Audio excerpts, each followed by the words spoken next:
அன்று காலை முதலே ரவியின் மனம் உற்சாகத்தில் துள்ளி கொண்டிருந்தது. அடுத்த வாரம் அவனது அருமை தங்கை ராமலட்சுமிக்கு கல்யாணம். தங்கை கல்யாணம் என்பது மட்டும் அவனது சந்தோஷத்திற்கு காரணமில்லை. இப்போ அவனை அப்பாவென்று கூப்பிட அவனுக்கும் ஒரு வாரிசு பிறந்திருக்கிறது. அவனையும் பார்க்க வேண்டும் என மனம் துடித்து கொண்டு இருந்தது. காலையில் சம்பளம் வாங்கின கையோடு ஊருக்கு கிளம்ப வேண்டும் என்று நினைத்ததுதான் சைட்டுக்கு வந்தான். ஆனால் இன்று கூலி ஆட்களுக்கு சம்பளம் கொடுக்க வேண்டிய சூப்பர்வைசர் தனது குழந்தைகளுக்கு உடல் நலமில்லை, டாக்டரிடம் போக வேண்டும் என அவசரமாக கிளம்பியதால் அந்த வேலை இவன் தலையில் விழுந்து விட்டது. காலையில் கிளம்புவதற்கு பதில் இரவு கிளம்ப போகிறோம், ராத்திரியில் பஸ்ஸில் ஏறி உட்கார்ந்து கண்ணை மூடினால் விழிக்கும் போது ஊர் வந்துவிடும். இன்று பார்க்கும் வேலைக்கு அதிகப்படியான சம்பளமும் கிடைக்கும். தங்கச்சி ஆசைப்பட்டு கேட்ட டிசைனர் சேலை வாங்க காசு கம்மியாக இருக்குதேன்னு நினைச்சேன். ஆனா இப்ப அதை வாங்கிட்டு போயிடலாம். சாயங்காலம் 5 மணிக்கு உள்ள எல்லோருக்கும் சம்பளம் பட்டுவாடா பண்ணிடலாம். அதுக்கப்புறம் சரவணா ஸ்டோர்ல போய் நேற்று பார்த்து வச்ச சேலையை வாங்கிட்டு ரூமுக்கு வந்து பேக் பண்ணிட்டு கோயம்பேடு பஸ் ஸ்டாண்டுக்கு போனா நேரடியாக திருச்செந்தூர் பஸ் கிடைச்சா அதுல போய் முத்தையாபுரத்தில் இறங்கி அங்கிருந்து அத்திமரப்பட்டிக்கு மினி பஸ் பிடிச்சு போயிடலாம். அப்படியே பஸ் கிடைக்காட்டி கூட ஒரு ஆட்டோவை பிடிச்சிட்டு கூட வீட்டுக்கு போயிடலாம். த்ரூ பஸ் கிடைக்காட்டா கூட பரவாயில்லை, மதுரைக்கு தான் அடிக்கடி பஸ் உண்டே, அங்கே போய் இறங்கி ஒரு டீயும் 2 இட்லியும் சாப்பிட்டு திருச்செந்தூர் பஸ்ஸை பிடிச்சு போயிடலாம் என்று தனக்குள் திட்டமிட்டபடியே சம்பளம் பட்டுவாடா பண்ண வேண்டிய பணத்தை 500, 100, 50, 10 என தனித்தனியாக பிரித்து வச்சு கொண்டிருந்தான். மணி 2 போகிறது. இனி ஒவ்வொருத்தராக சம்பளம் வாங்க வர ஆரம்பிச்சிடுவாங்க. ஒளிதான் வேகமாக பயணம் செய்யக்கூடியது என்பது விஞ்ஞானிகளின் கணக்கு. ஆனால் அதைவிட வேகமாக பயணம் செய்யக்கூடியது மனசு. ரவியின் மனசும் வேகமாக பயணம் செய்து அவனது சொந்த ஊருக்கு போய்விட்டது. தமிழ்நாட்டில் உள்ள பெரும்பாலான ஆண்களைப் போல ரவியின் அப்பாவும் சம்பாதிக்கின்ற காசை சாராயத்தில் கொண்டு போய் தொலைக்கின்ற ஆள்.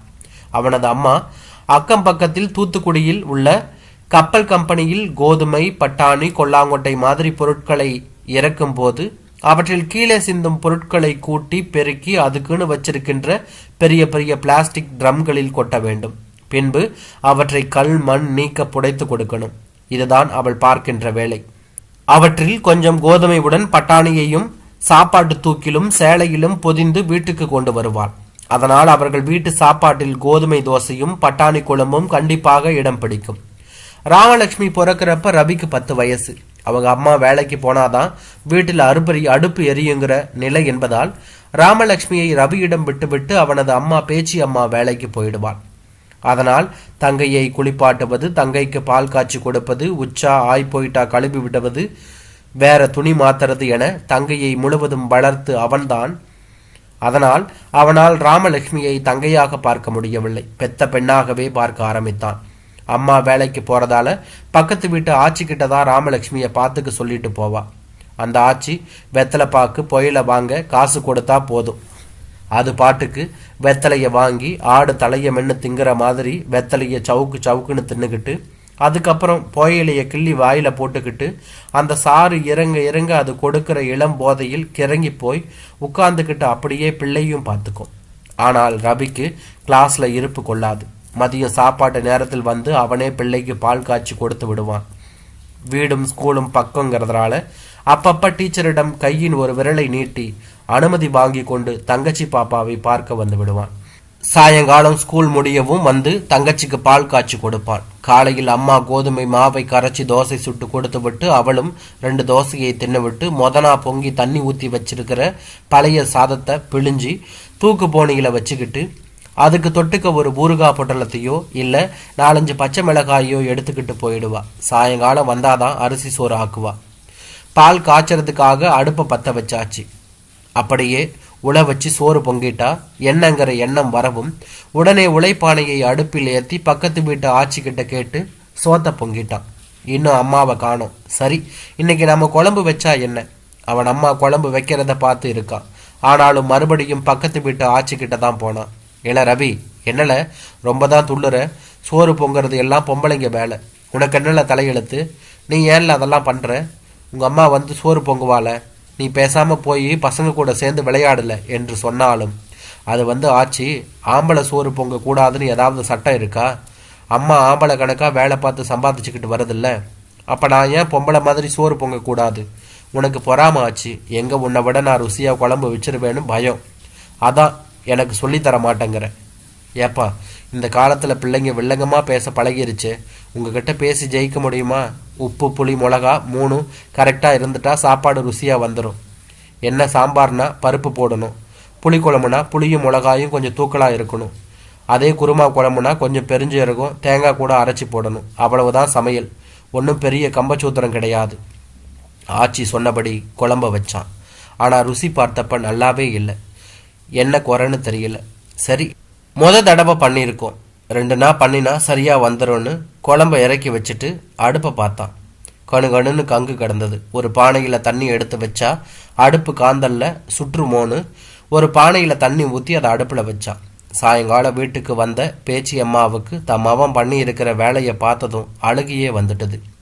சோத்தை வடிக்கிறப்ப பானை கவுந்து சோறு காலில் கொட்டியிருந்தா என்னவாயிருக்கும்? கொதிக்கிற குழம்பு பிள்ளை மேலே கொட்டியிருந்தா ஐயோ, நினச்சி பார்த்தாலே ஈரக்குலை நடுங்குதே. எல ராசா, அம்மா வந்து பொங்கிட வேண்டாம். ஏதாவது ஒன்று ஆச்சுன்னா அதை நினச்சே என் உசுறு போயிடுண்டா என்று சொல்லி கொண்டே மகனை பொங்குன சோத்தை ஆசையாக தின்ன. அது கல்யாண வீட்டில் சாப்பிடும் விருந்து சோறை விட ருசியாக இருந்துச்சு. ஆனால் அவள் வீட்டுக்காரன்தான் சோறு நறுக்கரிசி விழுந்து குருணச்சோறு மாதிரி இருக்கு, குழம்பு கசாய மாதிரி இருக்குன்னு முனகிக்கிட்டே சாப்பிட்டான். ஆனால் ரொம்ப சத்தம் கொடுத்தா பேச்சியம்மா பத்திரக்காளி ஆயிடுவான்னு அவனுக்கு நல்லாவே தெரியுங்கிறதுனால தண்ணி போட்டாலும் வீட்டுக்கு வந்து கலாட்டா பண்ணாமல் ஒரு ஓரமாக சுருண்டு படுத்துக்குவான். பேச்சியம்மா வேண்டான்னு சொன்னாலும் ரவி சோறு பொங்குற வேலையை விடலை. அம்மா பாவம் நாள் முழுக்க குனிஞ்சு குறுக்கு வலிக்க விளக்கு மாற்ற பிடிச்சி பெருக்கிக்கிட்டு இருக்கா. இல்லாட்டா 2 கையும் வலிக்க சொலவை பிடிச்சிக்கிட்டு இருக்கா. வர்றப்ப செத்த படுத்தா நல்லா இருக்குமேனு தான் தோணும். உடம்பு அசதியோடு வர்றவ இங்கேயும் வந்து சோத்தை பொங்கணும்னா அவளுக்கு அலுப்பாக இருக்காதா என நினைத்து கொண்டு ரவியை அடுப்பை பற்ற வச்சு சோத்தை பொங்க ஆரம்பிச்சு விடுவான். ஆரம்பத்தில் அவனுக்கு விளையாட்டு காட்டின சமையல் அதுக்கப்புறம் அவன் சொன்ன பேச்சை கேட்க ஆரம்பிச்சிட்டு. அம்மா கொண்டு வர பட்டாணி, வீட்டோட பின்பக்கம் இருக்கிற முருங்கை மரத்தில் காஞ்சி தொங்குற முருங்கைக்காய், இதை வச்சுக்கிட்டே விதவிதமாக சமைச்சிடுவான். ஒரு நாள் பட்டாணி கூட தக்காளி வெங்காயம் வெட்டி போட்டு தேங்காய் அரைக்கிறப்ப அதோட கொஞ்சம் பூண்டு இஞ்சி பெருஞ்சீரகம் வச்சு அரைச்சி மணக்க குருமா குழம்பு வச்சிடுவான். இன்னொரு நாள் அதோட பட்டாணி கூட தோட்டத்தில் காய்கிற முருங்கைக்காயை போட்டு காரசாரமாக புளிக்குழம்பு வைப்பான். அடுத்த நாள் பட்டாணியை வேக வச்சு அதில் மசாலா போட்டு பெரட்டல் மாதிரி பண்ணி அதுக்கு தோதா மிளகு சீரகம் போட்டு ரசம் வச்சுப்பிடுவான். இதை மட்டும் பத்தாதுன்னு பட்டாணியை மிஷினில் கொடுத்து உடைச்சி பருப்பாக்கி வேற வச்சிருப்பான். அதை பருப்பை வைத்து ஒரு பருப்பு குழம்பு வைப்பான். இன்னொரு நாள் சாம்பார் வைப்பான். சில சமயம் அரிசி பருப்பு காய் எல்லாம் ஒன்றா போட்டு கூட்டாஞ்சோறு மாதிரி பொங்கி வச்சிடுவான். அது மட்டுமல்லாமல் சோறு பொங்கின பிறகு அடுப்பு காந்தல்ல அம்மாவுக்கு வெந்நீரும் வச்சிடுவான். பாவம், உடம்பு நோக வேலை பார்த்துட்டு வர்றா, வந்து வெந்நீரில் குளிச்சா கொஞ்சம் இதமாக இருக்குன்னு நினச்சிக்குவான். மகன் விதவிதமாக சமைக்கிறத பார்த்து பேச்சியம்மாளால் அசந்து போயிட்டா. ஏல ரவி, இதெல்லாம் எங்களை கற்றுக்கிட்ட? பொம்பளை கூட உங்ககிட்ட தோத்துடுவா போல இருக்கு. சனி ஞாயிறு லீவுக்கு கூட சும்மா இருக்க மாட்டான். அருவா சாக்கு கயிறை எடுத்துக்கிட்டு விறகுக்கு முள்ளு வெட்ட போயிடுவான். எப்படியும் ஒரு வாரத்திற்கு தேவையான முள்ளை வெட்டிட்டு வந்துடுவான். பேச்சியம்மாளுக்கு தன் பையனை நினைச்சா ரொம்ப பெருமையாக இருக்கும். அக்கம் பக்கத்து பசங்க எல்லாம் அம்மா கிட்ட காசை வாங்கிக்கிட்டு ரகசியமாக சிகரெட்டு பீடி பிடிக்கிறதும் டவுனுக்கு சினிமாவுக்கு போகிறதுமா இருக்கிறச்ச தான் பையன் பொறுப்பாக வீட்டை பார்த்துக்கிறதும் தனக்காக சோறு பொங்கி வைக்கிறத பார்க்குறப்ப பேச்சியம்மாவுக்கு கண்ணில் தண்ணியே வந்துடும். தனக்கு ஒரு குடிகாரனை புருஷனாக கொடுத்த கடவுள் அதுக்கு பிராச்சித்தம் பண்ணணும்னு நினச்சிதான் இவனை பையனாக கொடுத்துட்டான் போல இருக்கு என்று அப்பப்போ நினைத்து கொள்வாள். தங்கச்சி வந்தாலும் அவளை ஒரு வேலை பண்ண விட மாட்டான். எல்லா வேலையும் இழுத்து போட்டுக்கிட்டு இவனே பண்ணுவான். ஏல ரவி, பொட்டை பிள்ளைக்கு செல்லம் கொடுக்காதடா. நாளைக்கு இன்னொரு வீட்டில் வாழ போகிற பிள்ளை, இங்கே சொகுசாக இருந்துட்டா போகிற இடத்துல கஷ்டப்படக்கூடாதுன்னு என்று பேச்சியம்மா சொன்னால் நானும் அதையே தாம்மா சொல்கிறேன். நாளைக்கு இன்னொரு இடத்துல போய் வாழ போகிற பொண்ணு போகிற இடம் எப்படி இருக்குமோ யாருக்கு தெரியும். இங்கே இருக்கிற வரைக்கும் சந்தோஷமாக இருந்துக்கிட்டு போட்டோம். நம்ம வீட்டில் இருக்க போகிறது கொஞ்ச நாள் தான். அந்த கொஞ்ச நாளும் சொகுசாக இருந்துட்டு போகட்டுமேம்மா. அவள் வாயை அடைச்சிடுவான். 12ஆம் வகுப்புக்கு பிறகு ரவி படிக்க விரும்பலை.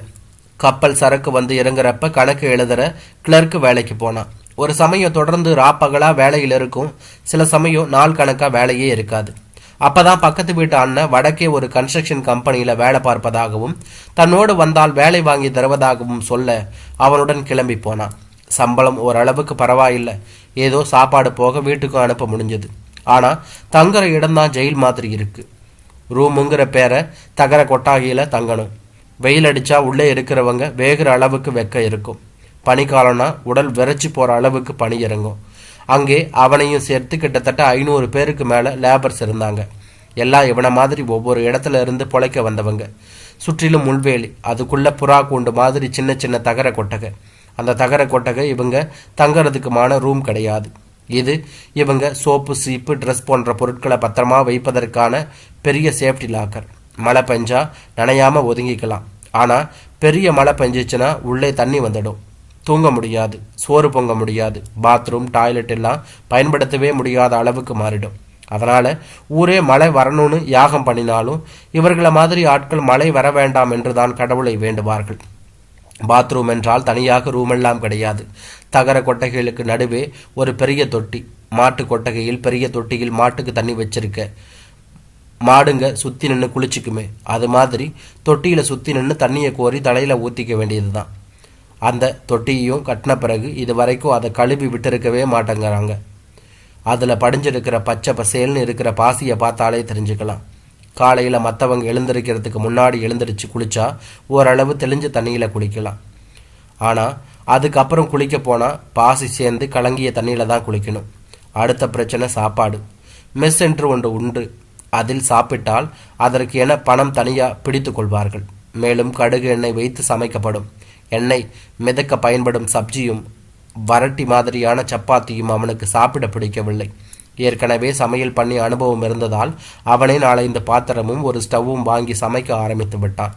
இவனை மாதிரி மெஸ்ஸில் சாப்பிட்டால் பணம் செலவாகும் என்று நிறைய பேர் சமைச்சு சாப்பிடுவதை பார்த்துருக்கான். ஆனால் அவங்க சாப்பாட்டை பார்க்குறப்ப இவனுக்கு ஆச்சரியமாக இருக்கும். பெரும்பாலும் சோத்தை பொங்கி ஒரு பருப்பை வேக வச்சு பச்சை மிளகாயையோ வெங்காயத்தையோ வெட்டி அதையே தொட்டுக்கிட்டு சாப்பிடுவாங்க. எப்போவாவது உருளைக்கிழங்கை வாங்கி வேக வச்சு அதில் மசாலாவை போட்டு புரட்டி அதை தொட்டுக்கிட்டு சாப்பிடுவாங்க.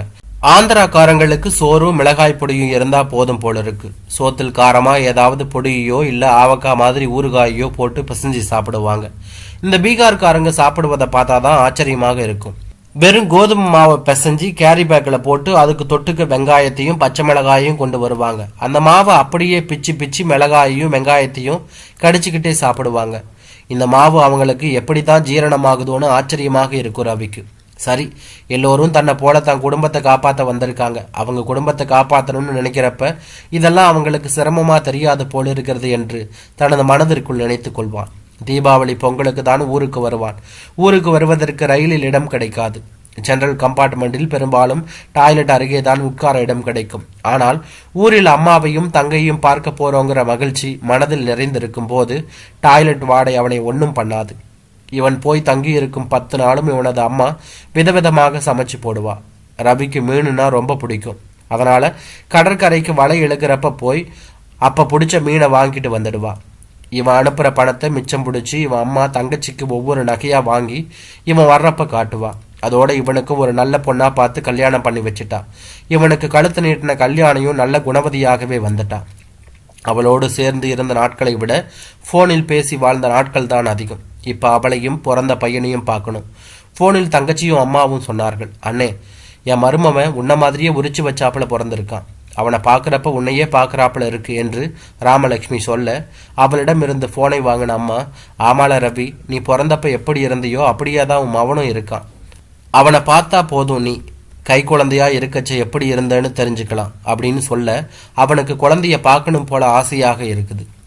அதாவது தான் குழந்தையாக இருக்கப்ப எப்படி இருந்தோன்னு தெரிஞ்சுக்கணும்னு போல இருந்தது. என்னென்ன உட்காந்துக்கிட்டே தூங்குறீங்களா? வெளியே வானம் இருட்டிக்கிட்டு வருது, மின்னல் வேறு வெட்டு, இடியும் பயங்கரமாக இடிக்குது, பெரிய மழை வரும் போல இருக்கு, சீக்கிரம் சம்பளத்தை கொடுங்கண்ணே, மழை வரதுக்கு முன்னாடி வீட்டுக்கு போகணும் என்று ஒரு தமிழ் லேபர் சத்தம் கொடுத்த பிறகுதான் பழைய நினைவுகளில் மூழ்கிவிட்டது ரவிக்கு ஞாபகத்திற்கு வந்தது. வெளியே மழை பெய்ய ஆரம்பித்தது. லேசான சாரலாக தான் ஆரம்பித்தது. இப்போதான் சம்பளமே பட்டுவாடா பண்ண ஆரம்பிச்சிருக்கும். எல்லோருக்கும் கொடுத்து முடிப்பதற்குள் மழை வெறிச்சிடும்னு நினச்சிக்கிட்டே மளமளவென சம்பள பணத்தை பட்டுவாடா செய்ய ஆரம்பித்தான். கடும் வெயிலால் சூடாகி கிடந்த நிலம் மழை பெய்ததால் குளிர ஆரம்பித்தது அவனுடைய மனதை போல.